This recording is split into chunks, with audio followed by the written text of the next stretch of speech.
Hi everyone, welcome to my channel basic maths. आज की इस वीडियो में हम प्रश्नावली 5.4 के उदाहरण हल करेंगे। इससे पहले वाले वीडियो में हमने इसके 3 उदाहरण हल कर लिए हैं। आज नेक्स्ट उदाहरण को हल करेंगे। तो उदाहरण नंबर 12 है, वह सबसे छोटी संख्या ज्ञात कीजिए जिसे 1300 में जोड़ने पर एक पूर्ण वर्ग संख्या प्राप्त हो।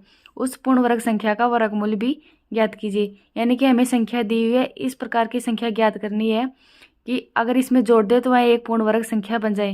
क्योंकि 1300 एक पूर्ण वर्ग संख्या नहीं है, तो उस पूर्ण वर्ग संख्या का वर्गमूल भी ज्ञात करना है। तो सबसे पहले 1300 का वर्गमूल निकालेंगे।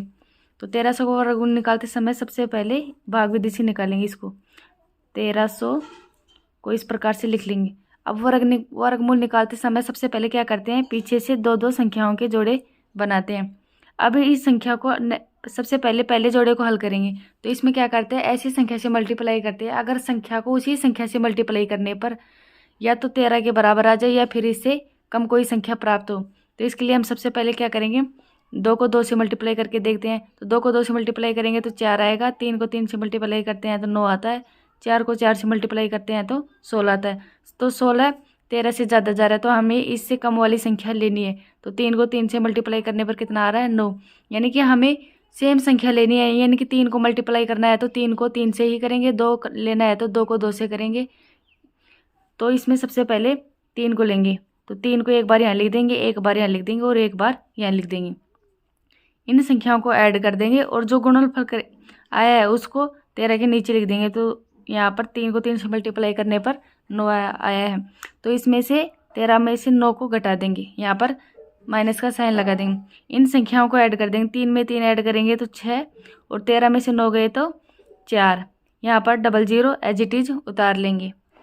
अब क्या करेंगे, इस संख्या के साथ इस प्रकार की संख्या को मल्टीप्लाई करेंगे कि या तो 400 आ जाए या फिर इससे कम कोई संख्या है। तो हम सबसे पहले 6 लेते हैं।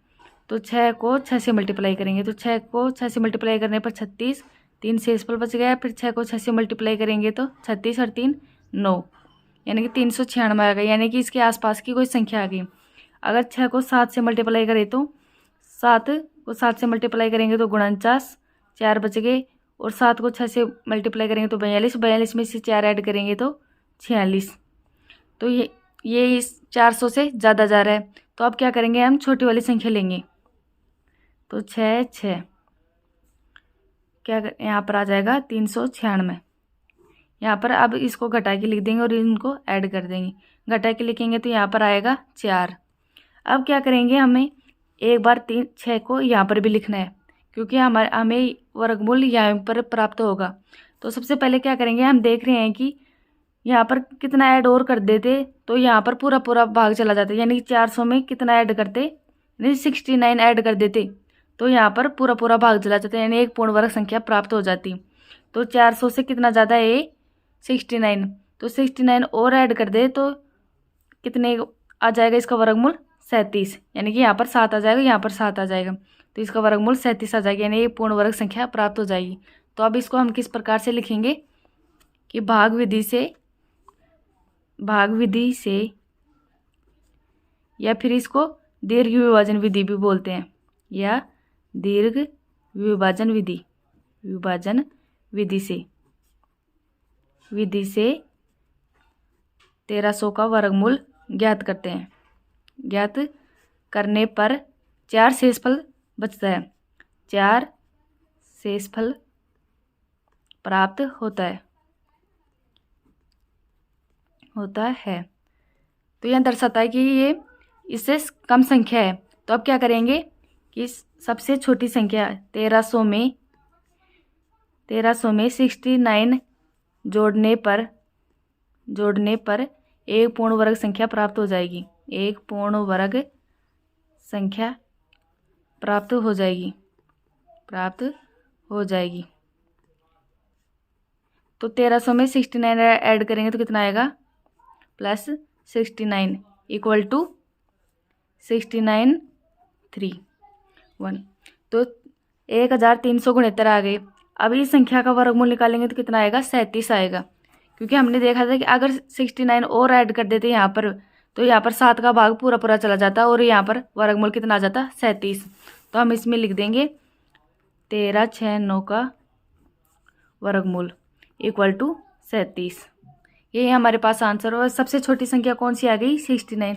यही पूछ रहे थे कि सबसे छोटी संख्या कौन सी जोड़े कि 1300 में कि वह एक पूर्ण वर्ग संख्या प्राप्त हो जाए। तो इसमें लिख देंगे हम, अतः संख्या सबसे छोटी संख्या इक्वल टू 69 जोड़ने पर एक पूर्ण वर्ग संख्या प्राप्त होती है।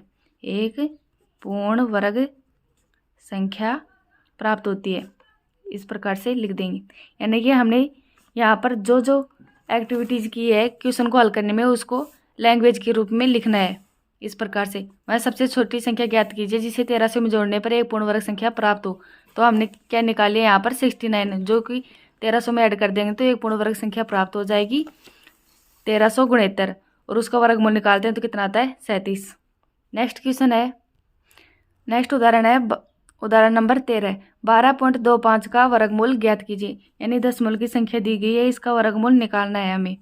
तो इसका वर्गमूल किस प्रकार से निकालेंगे? सबसे पहले तो साधारण संख्या की तरह ही संख्या को लिख लेंगे, और उसी संख्या की तरह इसके पीछे से दो दो संख्याओं के जोड़े बनाएंगे। अब इन जोड़ों में सबसे पहले जोड़े को हल करेंगे। तो इस प्रकार की संख्या देखनी है कि हमें कि उसका गुणा करने पर 12 से कम आए या फिर 12 आए। तो 3 को 3 से मल्टीप्लाई करते हैं तो 9 आता है, और 4 को 4 से मल्टीप्लाई करते हैं तो 16 आता है। 16 12 से ज़्यादा जाता है तो हम कम वाली संख्या लेंगे।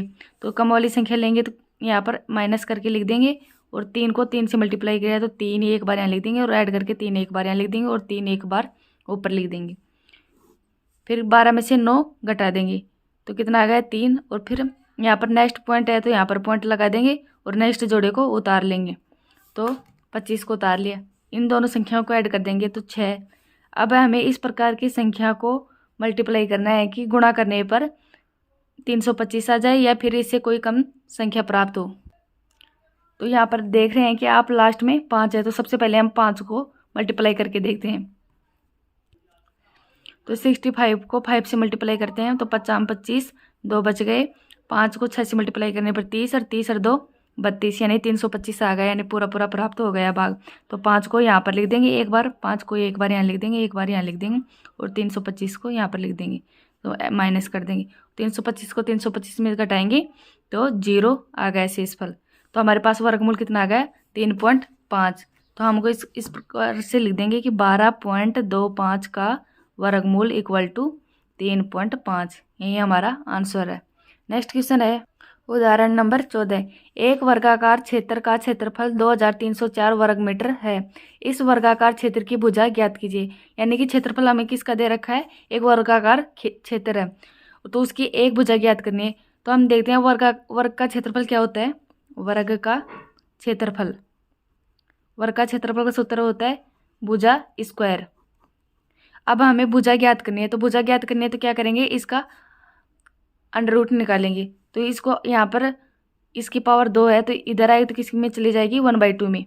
तो वर्ग का क्षेत्रफल की पावर 1/2 इक्वल टू भुजा आ जाएगा। फिर ये 1/2 का मतलब क्या होता है? इसका वर्गमूल। वर्ग का क्षेत्रफल का वर्गमूल इक्वल टू भुजा, तो भुजा आ जाएगी। तो ये क्षेत्रफल हमें क्या दे रखा है? 2304। तो वर्ग का क्षेत्रफल की जगह लिख देंगे 2304 इक्वल टू भुजा। अब हम क्या करेंगे? 2304 का वर्गमूल निकाल लेंगे।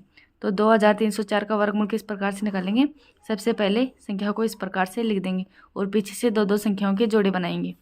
तो हम 4 को 4 से मल्टीप्लाई करते हैं तो कितना आता है? 16 आता है। 5 को 5 से मल्टीप्लाई करते हैं तो 25 आता है। तो 25 23 से ज़्यादा जा रहा है तो हम छोटी वाली संख्या लेंगे।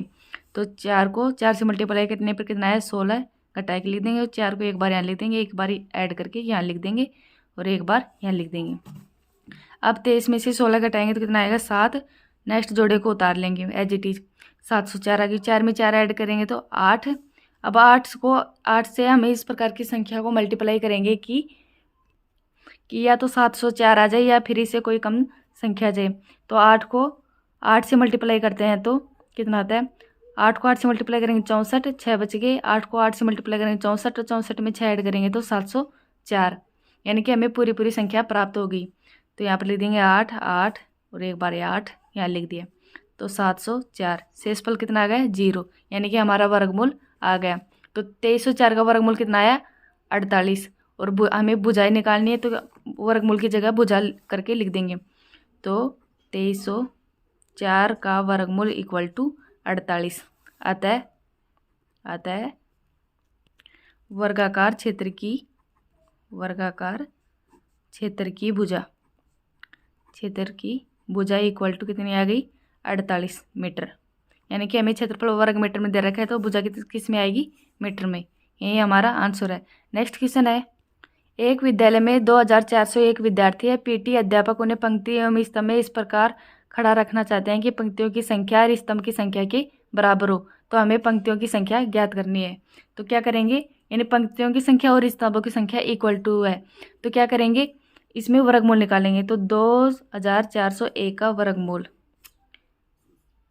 तो वर्गमूल हम अभाज्य गुणनखंड विधि द्वारा भी निकाल सकते हैं और भाग विधि द्वारा भी। तो हम इसको भाग विधि द्वारा निकालेंगे। तो भाग विधि द्वारा निकालते समय सबसे पहले किस प्रकार से लिखेंगे, इस प्रकार से बना के लिख लेंगे। तो पीछे से दो संख्याओं के जोड़े बनाएंगे। अब क्या करेंगे, हमें ऐसी संख्या लेनी है कि संख्या को संख्या से मल्टीप्लाई करने पर या तो 24 आ जाए या फिर इससे कोई कम संख्या हो। तो 4 को 4 से मल्टीप्लाई करते हैं तो 16 आता है, 5 को 5 से मल्टीप्लाई करते हैं तो 25 आता है। तो 25 ज़्यादा जा रहा है तो हम क्या लेंगे, छोटी वाली संख्या लेंगे। तो एक बार 4 यहाँ लिख देंगे, एक बार 4 यहाँ लिख देंगे, इनको ऐड कर देंगे और फिर जो गुणनफल आया है उसको इसके नीचे लिख देंगे और माइनस का साइन लगा देंगे। तो 24 में से 16 घटाएंगे तो कितना आएगा 8। और नेक्स्ट जोड़े को एज इट इज उतार लेंगे और इन संख्याओं को ऐड करके लिख देंगे। तो 4 में 4 ऐड करेंगे तो 8। अब क्या करेंगे, ऐसी संख्या लेनी है कि मल्टीप्लाई करें तो 801 आए या फिर इससे कोई कम संख्या है। 8 को 9 गुणा 9, यानी कि जो संख्या यहाँ पर लेनी है सेम उसी संख्या से मल्टीप्लाई करना है। तो 9 को 9 से मल्टीप्लाई करेंगे तो 81, 8 बच गया। यहाँ पर 9 को 8 से मल्टीप्लाई करेंगे तो 72, 72 में 8 ऐड करेंगे तो कितना आएगा 80।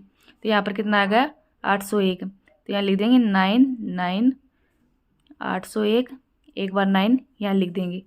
तो 801 में से 801 घटाएंगे तो कितना आएगा 0, यानी शेषफल कितना आ गया 0। तो हम लिख देंगे कि पंक्तियों की संख्या कितनी आ गई, अतः पंक्तियों की संख्या इक्वल टू कितना आया है वर्गमूल 49। तो यहाँ पर लिख देंगे 49। यही हमारा आंसर है, क्योंकि हमें अगर पंक्तियों की संख्या में स्तंभों की संख्या बराबर है, क्योंकि जितनी पंक्तियों की संख्या है उतनी ही स्तंभों की संख्या है। तो अगर पंक्तियों की संख्या 49 है तो स्तंभों की संख्या कितनी होगी 49, और 49 को 49 से मल्टीप्लाई करेंगे कितना आएगा 2401। इस प्रकार से हमने सभी उदाहरणों को हल कर लिया है। Thank you watching for my video.